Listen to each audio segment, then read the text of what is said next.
नमस्कार दोस्तों, स्वागत है आप सबका अपने YouTube चैनल में।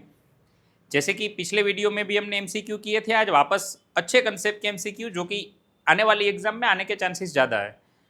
तो अगर आप चैनल में नए हो तो वीडियो को लाइक कर लो, चैनल को सब्सक्राइब कर लो ताकि आने वाले वीडियो में आप हमसे हमारे साथ जुड़ पाए।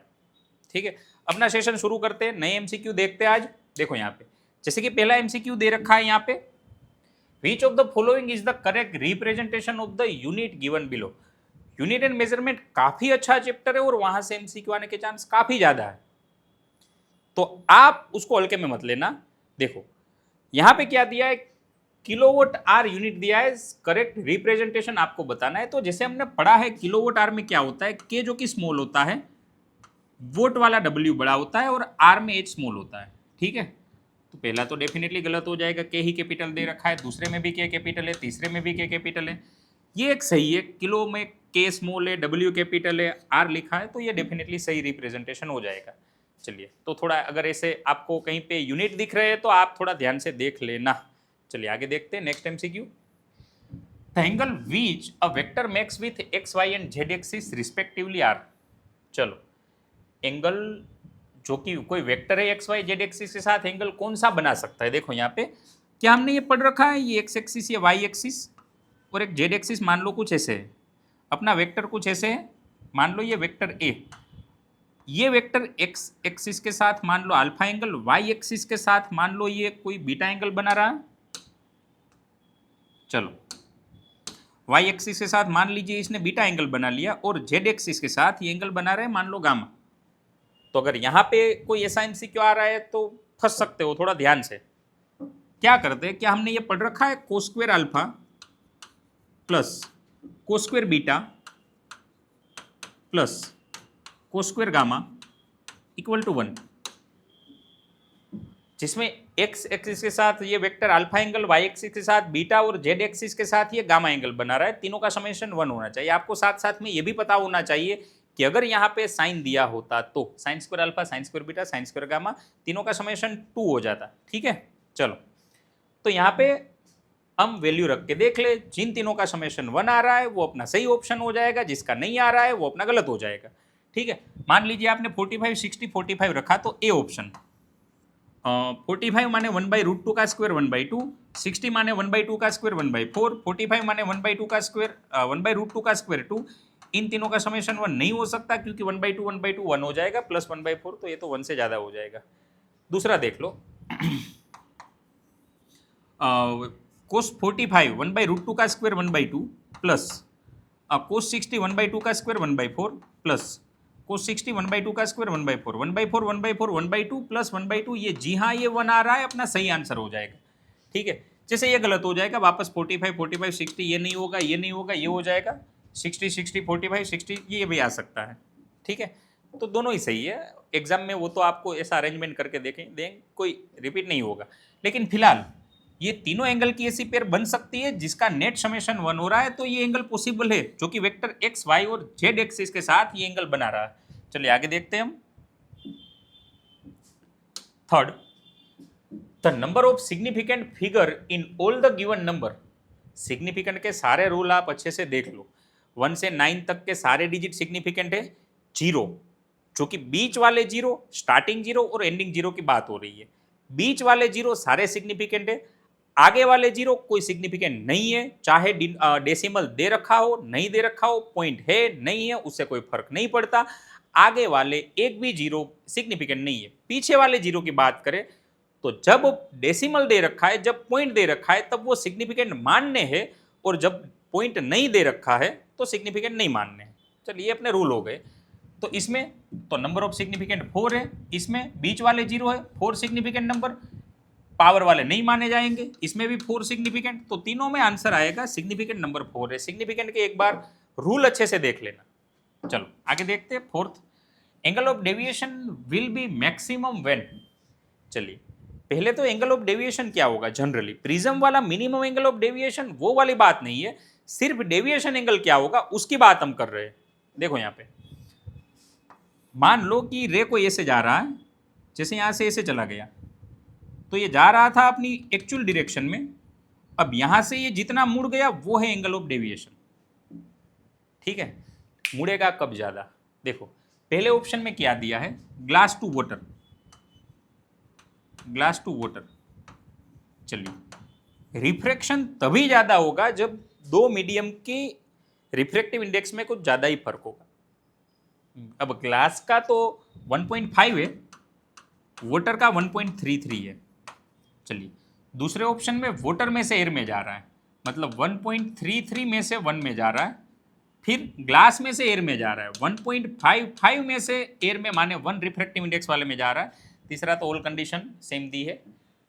तो सबसे ज़्यादा डेविएशन जहाँ पे रिफ्रैक्टिव इंडेक्स में ज़्यादा ही फर्क हो जाएगा, मतलब एक काफ़ी रेयर है तो दूसरा काफ़ी डेंसर है, मतलब दोनों के बीच ये लाइट डेंसिटी वाले मीडियम में काफ़ी बड़ा फर्क है, तब डेविएशन ज़्यादा हो जाएगा। जैसे यहाँ पे 1.50 में से 1 में जा रहा है, यहाँ 1.33 में से 1 में जा रहा है, और यहाँ पे 1.5 में से 1.33 में जाएगा। तो मान लो इसका डेविएशन डेल्टा 1 है, इसका डेविएशन डेल्टा 2 है, इसका डेविएशन डेल्टा 3 है। सबसे बड़ा डेविएशन जो कि यहाँ पे होगा, क्योंकि यहाँ पे दोनों के रिफ्रैक्टिव इंडेक्स में कुछ ज़्यादा ही फर्क है, तो डेल्टा 1 सबसे बड़ा होगा। 1.33 में से 1 में जा रहा है तो ये डेविएशन थोड़ा कम हो जाएगा, डेल्टा 2 हो जाएगा, और यहाँ पे सबसे छोटा डेविएशन डेल्टा 3 हो जाएगा। चलिए तो सबसे बड़ा डेविएशन इसमें होगा। हो सकता है कि एग्जाम में आपको ये ऑर्डर पूछ ले कौन बड़ा होगा कौन छोटा होगा, लेकिन हमारी ओर से सब कुछ क्लियर होना चाहिए। चलो आगे देखते हैं नेक्स्ट एमसीक्यू क्या दिया है। Car moves from P to Q with uniform speed V1 and return P with uniform speed V2. The average speed for this round trip. चलिए ये तो काफ़ी फेमस एमसीक्यू है, आपको आंसर ऑप्शन देख के भी पता चल गया होगा, लेकिन यहाँ से जुड़े कुछ एक दो और कंसेप्ट देख लेते हैं। जैसे यहाँ जा रहा है वापस वहीं पे आ रहा है, मान लो ये जा रहा है V1 स्पीड से, वापस आ रहा है V2 स्पीड से, V एवरेज क्या हो जाएगा 2V1 V2 by V1 plus V2 हो जाएगा। इसको मैं ऐसे भी लिख सकता हूँ 2 by V average equal to 1 by V1 plus 1 by V2, ये भी मैं लिख सकता हूँ। अगर मान लो ये तो कोई आधा डिस्टेंस दिया है, यहाँ पे कोई आधा डिस्टेंस, मतलब 2 फ्रेगमेंट दिए। अगर ये 3 फ्रेगमेंट होते तो मैं ऐसे लिखता 3 by V average equal to 1 by V1 plus 1 by V2 plus 1 by V3। हो सकता है नीट 25 में ऐसा कुछ कर ले, हमारी ओर से सब क्लियर होना चाहिए। ठीक है, ये सेम डिस्टेंस वाले इंटरवल दिए हैं, तो अगर सेम टाइम वाले इंटरवल होते तो ये कुछ हो जाएगा V एवरेज। अगर 2 इंटरवल दिए तो V1 plus V2 by 2, 3 interval दिए तो V1 plus V2 plus V3 by 3, 4 interval दिए तो V1 V2 V3 V4 का एडिशन डिवाइड बाई 4 हो जाएगा। ये आप सबको याद होना चाहिए। चलिए आगे देखते हैं, इसमें 2V1 V2 by V1 plus V2 हो जाएगा। नेक्स्ट चलिए, अगर मान लो आपके कुछ ऐसा लग रहा है, कॉन्फिडेंस डाउन लग रहा है, हो सकता है कि इस बार आपने अच्छे से नहीं सीखा हो, अगले साल आप कुछ और अच्छा कर पाए। मैंने ऐसे काफ़ी बच्चे देखे जिसका पहली नीट में इतना स्कोर नहीं था, लेकिन दूसरी नीट में काफ़ी हद तक ऑलमोस्ट डबल से भी ज़्यादा स्कोर कर लिया हो। तो आपके साथ भी ये हो सकता है, बस पढ़ाई ढंग से होनी चाहिए। तो ढंग से पढ़ाई करना चाहते हो तो आ जाओ, हमारे साथ जुड़ जाओ डिवाइन एकेडमी में, जो कि आप बढ़िया से बढ़िया फैकल्टी आपको रीनीट में अच्छे से अच्छा कंटेंट डिलीवर करेंगे। चलिए एड्रेस यहाँ पे मेंशन है, अगर कुछ इंक्वायरी करना चाहते हो तो यहाँ पे आप कॉल कर सकते हो। आगे देखते हैं next session, next MCQ. Tennis ball is release from some height, it fall strike the ground and return back, which of the change in the process. चलिए तो टेनिस बॉल है, पहले यहाँ आ रहा था, फिर ये यहाँ से ग्राउंड पे स्ट्राइक कर रहा है, वापस वहीं पे जा रहा है। चलिए किसकी डायरेक्शन चेंज हो जाएगी। चलिए पूरी जर्नी में एक्सेलरेशन तो नीचे ही रहेगा, ग्रेविटी, तो एक्सेलरेशन की डायरेक्शन तो चेंज होगी ही नहीं। जब ये नीचे जा रहा है तब भी जी नीचे था, जब ये ऊपर जा रहा है तब भी जी नीचे ही है। ये एनसीईआरटी में एक ऐसे साइन वाला डेटा वाला क्वेश्चन दे रखा है, आपको मेरे ख्याल से वो कर लेना चाहिए। हो सकता है कि वो question ditto to ditto exam में पूछ ले। एनसीईआरटी के ऐसे क्वेश्चन कोई भी छोड़ना नहीं है।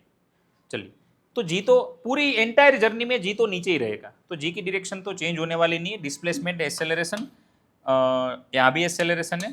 चलिए अब वेलोसिटी और डिस्प्लेसमेंट की बात कर ले। वेलोसिटी पहले नीचे थी, अब ये ऊपर जा रही है, तो वेलोसिटी की डायरेक्शन तो डेफिनेटली चेंज हुई है। लेकिन डिस्प्लेसमेंट, पहले पॉजिटिव डिस्प्लेसमेंट हो रहा था, अब मान लो यहाँ बीच में ओरिजिन मान लो, तो पहले ऐसे डिस्प्लेसमेंट हो रहा था, अब डिस्प्लेसमेंट ऐसे हो रहा है, तो डिस्प्लेसमेंट की भी डायरेक्शन चेंज हुई है, तो दोनों की डायरेक्शन चेंज होगी, डिस्प्लेसमेंट एंड वेलोसिटी। चलिए, तो ये थोड़ा ध्यान से देखना। चलो आगे देखते हैं। Time taken by the bricks initial at rest to slide down a smooth incline plane 10 metre long. चलिए, 30 डिग्री इंक्लिनेशन दे रखा है। चलो यहाँ देखो, थोड़ा यहाँ पे थोड़ा ध्यान रखने की जरूरत है। ये 30 डिग्री है, यहाँ से कोई मान लो कोई बॉडी है जो कि नीचे जा रहा है, हमें ये लेंथ दे रखी है, लेंथ दे रखी थी 10 मीटर। चलिए, तो नीचे पहुंचने में कितना टाइम लगेगा। अब देखो, आप क्या कर सकते हो, यहाँ पे ये आपको डिस्टेंस पता है 10 मीटर, आपको ये स्मूथ सरफेस पे एक्सेलरेशन पता होना चाहिए, जी साइन थीटा होगा इंक्लाइन प्लेन पे। अगर फ्रिक्शन भी प्रेजेंट है तो एक्सेलरेशन जी साइन थीटा से भी चेंज हो जाएगा। तब क्या होगा एक्सेलरेशन, जब ये नीचे जा रहा है, तो अगर फ्रिक्शन प्रेजेंट है तब की बात, फिलहाल तो स्मूथ सरफेस है, यहाँ पे बताया है स्मूथ सरफेस, लेकिन जब फ्रिक्शन प्रेजेंट है तो आपको ये करना है जी sine theta minus mu G cos theta, जब ये नीचे जा रहा है तब, क्योंकि जी साइन थीटा नीचे लगेगा, फ्रिक्शन ऊपर लगेगा, नीचे लगेगा, एम जी साइन थीटा ऊपर लगेगा, mu m g cos theta, subtraction कर लो, मास निकाल लो, आ जाएगा एक्सेलरेशन। लेकिन जब ये ऊपर जा रहा है तब एम जी साइन थीटा भी नीचे लगेगा, फ्रिक्शन भी नीचे लगेगा, तब यहाँ पे दोनों का एडिशन हो जाएगा। लेकिन फिलहाल तो स्मूथ सरफेस है, स्मूथ सरफेस में कोई ऐसी बड़ी बात नहीं है, सिर्फ जी साइन थीटा जितना एक्सेलरेशन होगा। वैसे जी की वैल्यू 10 दे रखी है, साइन 30 1/2 हो जाएगा, तो एक्सेलरेशन आ जाएगा 5 मीटर पर सेकंड स्क्वायर। चलिए, अब तो अपने लिए कोई बड़ी बात नहीं है, d equal to u t plus half a t square कर लो। इसमें इनिशियली रेस्ट पे था, डी दे रखा है 10 इक्वल टू 1/2, एक्सेलरेशन आ गया 5 इंटू टी स्क्वायर, 5 2 ज़ा 10, 2 2 4, 4 का स्क्वायर रूट आ जाएगा 2, मतलब कि ये आ रहा है 2 सेकंड। चलिए, अच्छा था। नेक्स्ट देखते हैं। A 1200 kg car is moving with maximum velocity of 8 meter per second across the circular track of radius 64 meter. Maximum force of friction between the road and car. चलिए, कोई सर्कुलर रोड है, circular road पे कोई car है, जो कि ये car जा रही है 8 मीटर पर सेकंड से। चलिए, कार की स्पीड दे रखी है 8 मीटर पर सेकंड, जबकि ये कार ये सर्कुलर पाथ पे अगर घूम रही है तो इस पे बाहर की ओर लगेगा centripetal force mv square by r. अगर ये रियलिटी में बाहर स्लाइड करके नहीं जा रही है, क्यों, क्योंकि यहाँ पे रोकने वाला कोई फोर्स होगा फ्रिक्शन।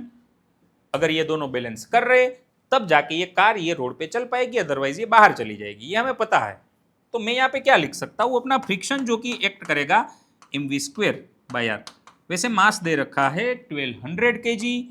चलिए ठीक है, वैसे स्पीड दे रखी है 8 मीटर पर सेकंड, स्क्वायर कर लो 64, डिवाइड बाई रेडियस भी दे रखी थी 64, कट जाएगा, और फ्रिक्शन एक्ट करेगा कुछ 1200 न्यूटन। चलिए आगे देखते हैं। Next, a person who is standing freely in bus thrown backward when bus start suddenly in the above statement, which of the following inertia are involve. मान लो कोई बंदा खड़ा है, बस अचानक शुरू हो गई, बंदा पीछे चला गया, इनर्शिया की वजह से ऐसा हुआ होगा, लेकिन ये हो जाएगा इनर्शिया ऑफ रेस्ट। अगर मान लो आप चलती हुई बस में, बस अचानक टर्न ले रही है और आप पीछे चले गए, मतलब साइड में चले गए, तब ये आ जाएगा इनर्शिया ऑफ डायरेक्शन। चलिए, इनर्शिया ऑफ डायरेक्शन हो गया, इनर्शिया ऑफ मोशन। चलो, तो जब मोशन में, रेस्ट में से अगर शुरू हो रही है तो इनर्शिया ऑफ रेस्ट, मोशन में कुछ ऐसा हो रहा है तो इनर्शिया ऑफ मोशन, और डायरेक्शन चेंज हो रही है और आप कहीं पे घूम के चले जा रहे हो तो इनर्शिया ऑफ डायरेक्शन। चलिए आगे देखते हैं। The entire path of the projectile the quantity remains unchange. एक बात मैं बताऊं, ये प्रोजेक्टाइल वाले केस में पूरी जर्नी में एनर्जी कितनी चेंज होगी टॉप मोस्ट पॉइंट पे और फाइनल पॉइंट पे, वेलोसिटी कितनी चेंज होगी टॉप मोस्ट पॉइंट पे और फाइनल पे, स्पीड कितनी चेंज होगी टॉप मोस्ट पॉइंट पे और फाइनल में, मोमेंटम कितना चेंज होगा, ये 4 बात आप अच्छे से कर लेना। मुझे ऐसा लग रहा है कि एग्जाम में आने के चांस ज़्यादा। एनर्जी एंटायर जर्नी में आपको 2 पॉइंट पे ही ध्यान रखना है, टॉप मोस्ट पॉइंट और फाइनल पॉइंट पे एनर्जी। दूसरा आपको ध्यान रखना है वेलोसिटी, तीसरा ध्यान रखना है speed, and fourth is momentum. चलो, तो क्या अनचेंज रहेगा? काइनेटिक एनर्जी तो डेफिनेटली चेंज होगी, तो ये तो अपना ऑप्शन नहीं आएगा। पोटेंशियल एनर्जी भी चेंज होगी। वेलोसिटी वर्टिकल कंपोनेंट ये तो डेफिनेटली चेंज होगा। चेंज नहीं होने वाला एक ही बात है, एक ही क्वांटिटी है, horizontal component of velocity. Entire journey में कहीं पे भी चेंज नहीं होगा। चलिए आगे देखते हैं। A boy is sitting in open car moving at constant velocity throw a ball vertically up in the air. Ball falls. चलिए मान लीजिए कोई कार में कोई लड़का जा रहा है, कार मूविंग कार है। अगर इसने यहाँ से बॉल अपवर्ड डायरेक्शन में थ्रो कर दिया, अपवर्ड डायरेक्शन में थ्रो कर दिया, चलिए तो क्या हो जाएगा? बॉल को अपवर्ड स्पीड दे दी वो बच्चे ने, लेकिन बॉल को साथ में हॉरिजॉन्टल स्पीड भी मिली होगी ड्यू टू कार। जैसे जैसे कार आगे जाएगी बॉल उसके साथ साथ आगे जाएगा और ऊपर भी जाएगा। मतलब कि बॉल का पाथ कुछ ऐसा हो जाएगा। बॉल आगे भी जा रहा है, क्यों? क्योंकि उसको वेलोसिटी मिली थी ड्यू टू कार। कार में से वो थ्रो किया गया था। किसी भी मूविंग बॉडी में से आप कोई बॉडी को थ्रो कर दो तो मूविंग बॉडी की वेलोसिटी उसे डेफिनेटली मिलेगी, एक्सेलरेशन नहीं मिलेगा। एक्सेलरेशन नहीं मिलेगा, ये बात भी ध्यान रखना। एक्सेलरेशन तब मिलता है जब उस पर कोई फोर्स लग रहा है। अब वो जब तक वो बॉडी में था तब तक हो सकता है फोर्स लग रहा है, लेकिन एक बार थ्रो कर दिया तो एक्सेलरेशन ग्रेविटी ही लगेगी। बाहर निकलने के बाद बॉडी का कोई भी एक्सेलरेशन बॉडी के बाहर निकलने के बाद एक्ट नहीं करेगा। हाँ, बॉडी में तब बात ठीक है, लेकिन वेलोसिटी डेफिनेटली मिलेगी। तो मूविंग कार में से बॉल को थ्रो कर दिया तो बॉल को हॉरिजॉन्टल वेलोसिटी मिली, वर्टिकल बच्चे ने दे दी, मतलब दोनों वेलोसिटी है। पाथ कुछ ऐसा हो जाएगा। कार जैसे जैसे आगे जाएगी, इसके कार जब यहाँ होगी बॉल यहाँ होगा, कार यहाँ होगी बॉल यहाँ होगा, कार यहाँ होगी बॉल यहाँ होगा, कार यहाँ बॉल यहाँ, उसी के हाथ में वापस आ जाएगा एग्जैक्टली इन द एंड। बच्चे को वो बॉल का पाथ कैसा दिखेगा? एग्जैक्टली ऐसा, क्योंकि जब वो आगे जा रहा है बॉल उसके ऊपर ही है, ऊपर ही है जब वो आगे जा रहा है। अरे हाँ कि ना? चलो, लेकिन ग्राउंड पे कोई ऑब्जर्वर खड़ा है तो उसको ये पाथ ऐसा दिखेगा, क्योंकि वो तो रेस्ट पे है। पाथ भी पूछ सकते हैं। चलिए नेक्स्ट। चलो वापस भाई, आपको ऐसा लग रहा है कि चलो ये साल में कुछ इतना नहीं हो पा रहा है, एग्जाम के बाद ऐसा लग रहा है कि चलो भाई पेपर अच्छा नहीं गया, अब क्या करें? तो अगर आप रीनीट का कुछ सोच रहे हो तो एक बार यहाँ मुलाकात लो, हमसे जुड़ो, हम आपको बेटर से बेटर रिजल्ट निकाल के देंगे। चलो, a tennis ball of mass 100 gram collide with racket with velocity 10 meter per second and return with the same velocity within 0.01 second. Force acted on the racket. चलिए, तो हुआ ये कि मान लो यहाँ पे कोई रैकेट है। चलो, यहाँ पे एक बॉल आया 10 मीटर पर सेकंड से और ये वापस चला गया 10 मीटर पर सेकंड से। चलिए, एनसीईआरटी में एक दो क्वेश्चन ऐसे भी दिए, ऐसे आया ऐसे गया। यहाँ पे एंगल हो सकता है ये थीटा दिया हो, या तो हो सकता है कि ये थीटा दिया हो। ये दोनों ही केस अच्छे से देख लेना। फिलहाल तो हम ये देख रहे हैं। चलो, तो होगा ये कि 10 मीटर पर सेकंड से आया, 10 मीटर पर सेकंड से ये वापस जा रहा है, तो चेंज इन वेलोसिटी क्या हो जाएगी? चेंज इन वेलोसिटी जीरो हो जाएगी। अरे हाँ कि ना? जी नहीं यार, definitely change in velocity zero नहीं होगी, चेंज इन स्पीड जीरो हो जाएगी। वेलोसिटी वेक्टर क्वांटिटी है, वेक्टर क्वांटिटी है तो आपको साथ में डायरेक्शन भी ध्यान रखनी है। चलो, तो यहाँ पे ये 10 मीटर पर सेकंड की स्पीड से जा रहा है, वापस आ रहा है 10 मीटर पर सेकंड। किसी भी एक को प्लस मान लो, किसी भी एक को माइनस मान लो, मैं इसे माइनस मान लेता हूँ। तो डेल्टा वी हो जाएगा final velocity minus initial velocity, change हो जाएगा 20 मीटर पर सेकंड का। ये बात भूलना नहीं है। चेंज डेफिनेटली होगा, अपोजिट डायरेक्शन है, नेगेटिव लेना भूलना नहीं है। चलिए, अब तो हमें फोर्स निकालना है। फोर्स निकालना कोई बड़ी बात नहीं है। F equal to change in momentum with respect to time, mass into change in velocity divide by time. Mass जो कि दे रखा है 100 ग्राम, केजी में कन्वर्ट कर लो, divide by 1000। Change in velocity हमें मिल गई -20, आप सिर्फ मैग्नीट्यूड मान के चलो 20, डिवाइड बाई टाइम दे रखा था कुछ 0.01। चलिए, तो 2 जीरो इसमें दे दो, ये हो जाएगा 1, एक जीरो ऊपर काट दो, 200 न्यूटन आ जाएगा। चलिए आगे देखते हैं। Question number 13. The spring balance inside the lift suspended object if the lift begins to rise upward. ये upward कब जाएगी? चलिए, जब acceleration होगा। चलिए, ये इनिशियली रेस्ट पे थी, रेस्ट में से मोशन में आई थी तो रेस्ट में, लेकिन अब यहां से ये मोशन में आ रही है तो डेफिनेटली अपवर्ड डायरेक्शन में कोई एक्सेलरेशन होगा। The reading indicate by the spring. चलिए यहाँ पे स्प्रिंग बैलेंस है, चलिए मान लीजिए यहाँ पे स्प्रिंग बैलेंस है, जैसे ये ऊपर जा रही है उसके अंदर जो है बॉडी उस पर नीचे की ओर फोर्स लगेगा तो स्प्रिंग बैलेंस डेफिनेटली इंक्रीज होगा। जा रही है ऊपर मतलब उपवर्ड एक्सेलरेशन होगा, ये बताया नहीं है लेकिन ये रेस्ट में से मोशन में आ रही है, मतलब कुछ एक्सेलरेशन तो इनिशियल स्पीड 0 थी, फाइनल स्पीड कुछ होगी, तो ये मोशन में तो आया। अब मोशन में आया तो ये ऊपर जा रहा है अपवर्ड डायरेक्शन में एक्सेलरेशन से, उसके अंदर जो बॉडी है उस पर नीचे की डायरेक्शन में सूडो लगेगा, स्प्रिंग बैलेंस डेफिनेटली इंक्रीज होगा क्योंकि जी भी था और इसका ऊपर जाने वाला एक्सेलरेशन उसको नीचे फील हुआ तो जी प्लस ए आएगा, इंक्रीज होगा। Next, conservation of momentum in collision between particle can be understood by from. Conservation of momentum आप दोनों से निकाल सकते हो, न्यूटन सेकंड लॉ से भी निकाल सकते हो, थर्ड लॉ के बेसिस पे भी आप निकाल सकते हो। पहले बॉडी दूसरे पे जितना फोर्स लगाएगा दूसरा पहले पे उतना फोर्स लगाएगा, मतलब मोमेंटम सेम होगा, हाँ सेम टाइम में। तो F A B equal to F B है लेकिन अपोजिट डायरेक्शन में होगा, तो मैं इसे लिख सकता हूँ फोर्स माने change in momentum by time, time दोनों के लिए सेम है तो चेंज इन मोमेंटम भी सेम होगा, अपोजिट डायरेक्शन में होगा। तो मोमेंटम कंजर्वेशन तो थर्ड लॉ से भी बता सकते हैं और सेकंड लॉ तो है बना ही मोमेंटम के बेसिस पे, तो दोनों लॉ से हम मोमेंटम कंजर्वेशन निकाल सकते हैं। थोड़ा ध्यान रखना अगर ऐसे थियरिकल एमसीक्यू आ रहे तो थोड़ी यहाँ पे आप सतर्कता दिखाना। चलिए आगे देखते हैं। The resultant force of 5 Newton and 10 Newton. चलिए 5 न्यूटन